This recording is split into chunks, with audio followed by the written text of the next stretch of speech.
So you clicked on this video because you are tired of the confusion. You need to know, once and for all, what actually makes someone fall deeply, irresistibly in love with you, and conversely, why they suddenly pull away, go cold, or act like you don't even exist. Why is it that some people seem to become obsessed with you effortlessly, while the one person you actually want, your specific person, might be giving you crumbs? Is it your looks? Is it your personality? Or is it something much darker and deeper?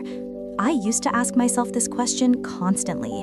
It is maddening to watch how, throughout our lives, certain people become magnetically drawn to us, while others remain completely indifferent. But I didn't stop until I found the answer, and I am going to reveal it to you right now.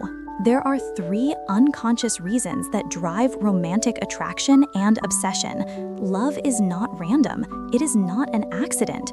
Your specific person is falling in love with you or running away from you based on 3 main triggers that are rooted deep in your psyche and theirs. People are magnetically pulled toward you, not because of what you post on Instagram, but because of what you represent in their internal world. We like to think of love as this magical, accidental fairy tale, but even that instant spark, that intense chemistry you feel, follows a brutal logical order. It is not based on conscious choice. It is based on the unconscious. It is inevitable. When you feel that immediate pull towards someone, it wasn't by chance. There is a mechanism inside your mind pushing you towards certain people and repelling you from others.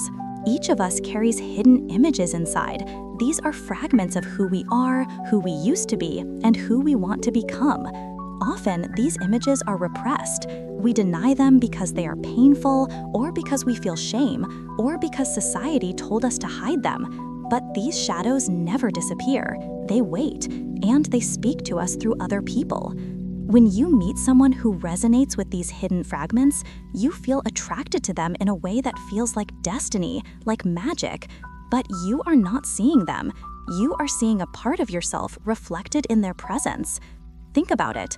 Imagine a person who has always been reserved, careful, terrified of being vulnerable. When they meet someone bold, expressive, someone who lives without apologizing for who they are, they feel captivated. That feeling is more than admiration, it is resonance. Because that other person embodies something that is dormant inside of you, a potential you buried a long time ago. The attraction is real, but the true force behind it is your unconscious mind responding to what it needs to evolve. Someone falls in love with you not because of your visible traits, but because you represent, without even knowing it, something that is missing in them. You become the missing piece of the puzzle, an invisible symbol of what they still need to develop. This brings us to the first reason why your specific person becomes obsessed, which is you representing what they lack. This isn't about opposites attract, it's about opposites revealing the void. A hyper-rational person might feel an insane pull towards someone emotional and chaotic. A structured soul falls for a free spirit. But here is the trap. If a person who is extremely introverted falls for someone who is the life of the party, eventually that admiration turns into annoyance if they don't integrate that trait within themselves. After 2 months, the person with a high intellect will struggle to maintain a relationship with someone who has no ambition, because what will they talk about? Eventually, the admiration fades and they start to feel bored. This initial obsession can easily turn into codependency if the person doesn't recognize that what they admire in you is actually just a shadow of what is missing in them. They might cling to you not out of genuine love, but out of an unconscious need for completion. And the moment that need shifts, or the moment your humanity shows through, because no human is perfect, the moment you disturb the image they idealized, the passion evaporates. This is the danger of projection. It creates an illusion of connection that cannot withstand the truth of reality. And when the illusion breaks, the passion built on that fantasy collapses. The second reason is that you trigger a hidden emotional memory they carry. You look or feel like a conscious image they have held onto for years. Men often unconsciously have a fantasy of the woman they desire, and women hold a fantasy of the man they want. But these fantasies aren't random preferences. They are internal figures shaped by past relationships, by parents, by culture, by trauma. So when someone like you shows up, it's as if you brought this internal image to life. The attraction in these cases is instant and intense. There is a profound sense of familiarity, as if you have known each other for lifetimes, even if you just met. It might feel like twin flame energy, but usually it isn't. It is the psyche seeing its own internal desire reflected in another human being. That is why the passion feels so immediate and irrational. It is not about you as a person. It is about the symbol you become for their internal world. But here lies the problem. When your specific person projects their internal image onto you, they aren't really seeing you. They are seeing a fantasy, a sacred idea, a psychological construct. You become a blank screen for them to project a script that was written long before you arrived. And as soon as your true nature surfaces, as soon as you show a contradiction or a flaw, everything crumbles. What was divine becomes confusing. What was perfect becomes complicated. Arguments start. The hot and cold behavior begins. This is why so many relationships that start with euphoria end in chaos. They weren't based on mutual understanding. They were based on a projection of an internal image, a script trying to be externalized in the real world. And no human being can survive being a projection forever. The third reason, and this is the most critical one for you to understand if you want to change how you are being treated, is that you validate their self-perception. Imagine someone who sees themselves as unworthy of an incredible relationship. They feel like imposters when someone treats them too well. Now, if you treat them poorly, if you ignore them, they will go crazy for you. They will attach to you even more. You do not fall in love with who you want. You fall in love with who confirms who you are. You might say, but I want him. He is the person I want. Is he? If he ignores you, disappears, and then reappears only to disrespect you, he is not the person you want. He is the person who reflects the way you perceive yourself internally, period. I am sure when you imagined your ideal partner, you thought of someone who values you, respects you, pays for dinner, is successful, intelligent. But if your self-perception is distorted, if you don't perceive yourself as incredible, beautiful, or worthy, if you carry guilt and insecurity, your brain will actively seek out someone who confirms exactly that lower vibration. What distorts your self-perception? Your shadows. They are invisible filters that decide who you attract and what behavior you accept. This is neuroscience. The human brain is biologically programmed to maintain coherence between what you feel and what you believe about yourself. There is a mechanism called self-related processing, which shows that all your experiences are filtered through the image you have of yourself. Another principle is neural consistency. Your brain rejects everything that conflicts with your self-image. So it seeks experiences that confirm your current self-perception, even if that perception is distorted and painful. You are not attracted to what you desire. You are attracted to what validates how you see yourself. You want to be treated like a prize, but you don't yet perceive yourself as one. Therefore, you relate to people who match your current state. A friend of mine always used to say that she was so in love with this guy. She would say he is the man she always wanted because he is rich, intelligent, and a provider. But when I asked her how he actually treated her day to day, she hesitated. She admitted that he disappears for days, then comes back as if nothing happened. Sometimes he yells at her, but she excused it by saying it's just because he's intense. I had to stop her right there. He is not the man you always wanted, because if you wrote down your dream partner on a piece of paper, you would never write that you want a man who treats you like garbage. He wasn't intense. He was simply the exact mirror of how she perceived herself internally. He was a reflection of her belief that she does not deserve consistency. The same thing happened with a male client of mine. You met a woman who was the girl of his dreams, but she humiliated him, left him on read, and gave him the silent treatment constantly. Stop lying to yourself. Nothing will block you from finding the love of your life more than trying to force the wrong person to become the right one. The most shocking part of all of this is that the way you perceive yourself doesn't just dictate who you attract, but exactly how that person will treat you once they are in your life. The absence of clear boundaries invites the other person to repeat bad behavior without fear of losing you. It invites them to normalize attitudes that hurt you and to test how much you can endure. Their brain calibrates their behavior based on what you tolerate. Your self-perception is externalized in the limits you impose or fail to impose.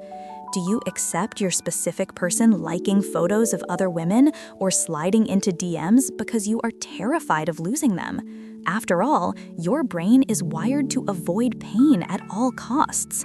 But that is exactly what makes you get stepped on and disrespected. That fear of losing someone keeps you trapped in low-value dynamics. And I will tell you this right now, if you are afraid of losing someone, you have already lost them. People are observing you at every moment to analyze how you perceive yourself, because deep down, they want you to define how they should treat you. You are broadcasting your self-concept constantly. If your self-perception is misaligned, you teach the other person to treat you as someone smaller. You are not smaller, but you perceive yourself that way, and that is enough. Their brain activates the social mirroring system, and without realizing it, you are teaching them to respect you or to crush you by the way you carry yourself, the way you speak, and the boundaries you set. And do you know what that means? It means that if you accept less than you deserve, the other person learns that they can give you less. This is neurochemical. When you live in that needy, alert state, you release more cortisol and short-term dopamine. This is the perfect cocktail for you to become addicted to rejection. This is why I always say that in healthy relationships, opposites might distract, but similarities attract.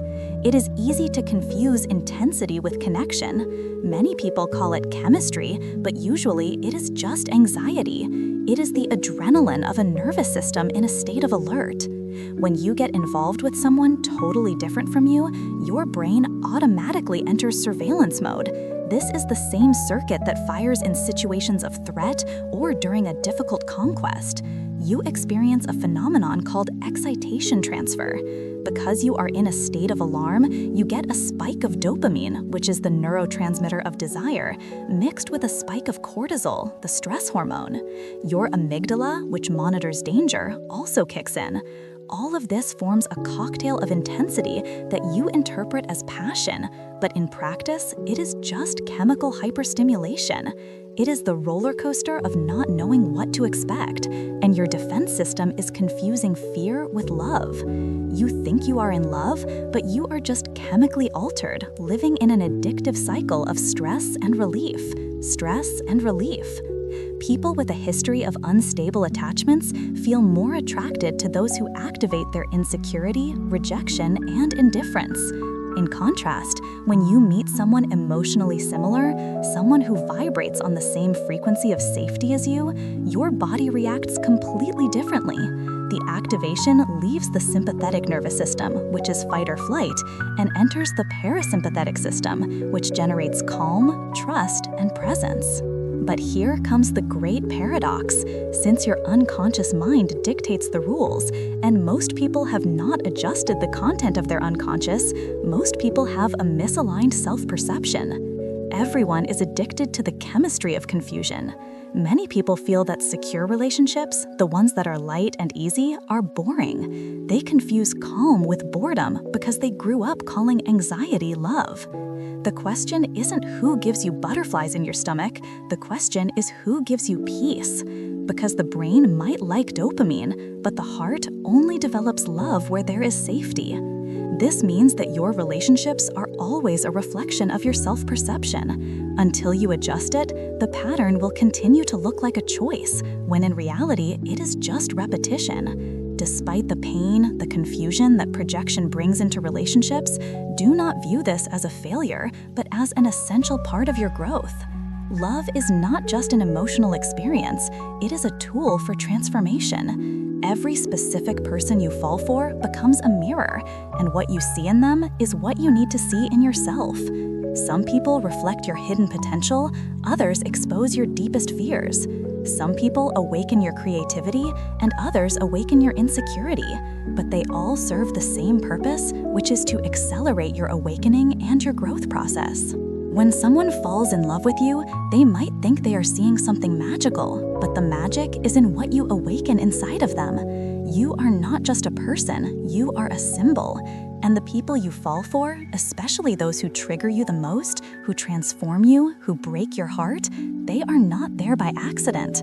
They are carriers of an invitation for you to adjust your self-perception. People come to awaken what is asleep in you, to teach you what you refuse to learn on your own. But this depends on how ready you are to see your own reflection. Not all these relationships are made to last. Some are made just to break a pattern. But if you don't recognize these patterns, you will stay trapped in the cycle of the same relationships, always attracted to the same types, repeating the same dynamics, chasing the same illusions. You might start to think you are just unlucky in love, but it is not bad luck. It is a misaligned self-perception trying to teach you something you are not yet ready to learn. From the moment you understand your projections, your internal images, and your patterns, you stop looking for someone to complete you. You begin to become whole within yourself. And from that place, you can live a relationship based on love, not obsession. It is no longer based on fantasy or fear. It becomes real, grounded, and free. Because in the end, the deepest love is not about finding someone perfect, but about awakening the parts of yourself that are waiting to become conscious and seen. You do not fall in love with others. You fall in love with the version of yourself that they reveal to you. So, the next time someone falls for you or you feel deeply attracted to a specific person, ask yourself, what part of my unconscious is jumping out right now? Which shadow of mine is coming to the surface?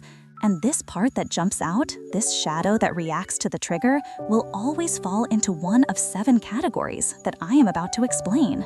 This is the cherry on top. This is where the 7 shadows come in. Each shadow distorts your self-perception and dictates exactly the kind of love or lack of love you accept. The first shadow is unworthiness. This is when you deep down believe you are not worthy of being a priority. If your specific person ghosts you, rejects you, or treats you like an option, part of you feels it makes sense because that is what you believe you deserve. The second shadow is guilt. You feel you have to pay for something. This shadow makes you punish yourself by staying in relationships that drain you. For example, you endure disrespect or emotional violence as if it were a just punishment for some past mistake you made.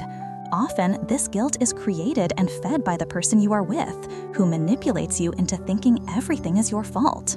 The third shadow is insecurity. This traps you in a game of constantly proving you are worth keeping. You accept crumbs of attention because you are terrified that if you demand more, they will leave. The fourth shadow is immaturity.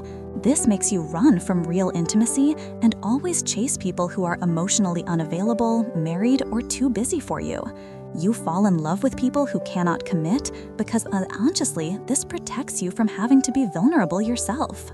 The fifth shadow is emotional scarcity. It makes you settle for very little because you are afraid of having nothing at all. You keep someone around who only shows up when they want sex or validation because you believe that half a love is better than no love. The sixth shadow is envy. This creates a hidden competition. You try to win against your partner instead of building with them. The relationship becomes a power struggle, never a safe haven. You look at their success or independence and feel you need to beat them to feel worthy. And the seventh shadow is arrogance. This is about only accepting perfect partners. You reject people who are genuinely good to you because you have an unattainable standard. You chase a fantasy image and reject real love because it doesn't look like the movie script in your head. You push away good opportunities because they don't feed your ego's need for a trophy partner. These are the 7 causes of your misaligned self-perception. As long as these shadows are active, your brain will continue to seek and maintain exactly the connections that confirm your distorted version of yourself. It doesn't matter how many times you change partners, you will continue living the same story, just with different faces, held hostage by the same cycles. I know it is easier to say adjust your self-perception than to actually do it. The brain is a prediction machine. It wants to be right, not happy. If you believe you are unlovable, your brain will find the one person in a room of 100 people who will make you feel unlovable, just to prove its prediction right. But the moment you understand your projections, your internal images, and your patterns, you stop looking for someone to complete you. You start to become whole. From that place of wholeness, you can finally live a relationship based on love, not addiction. A relationship that isn't based on fantasy or fear, but one that is real, grounded, and free. Because in the end, the deepest love is not about finding someone perfect. It is about waking up the parts of yourself that are waiting to be seen. You do not fall in love with others. You fall in love with the version of yourself that they reveal to you. So if you want your specific person to show up differently, or if you want to attract someone better, stop trying to change the reflection in the mirror. You cannot change the reflection without changing the face looking into it. Change your self-concept, heal these shadows, and watch how the reality around you rearranges itself to match who you have become. If you want to know exactly how to reprogram your mind to stop chasing and start attracting, make sure you subscribe, because in the next video, I am going to show you the practical technique to shift your identity overnight. Do not settle for being a shadow. Become the light that casts it.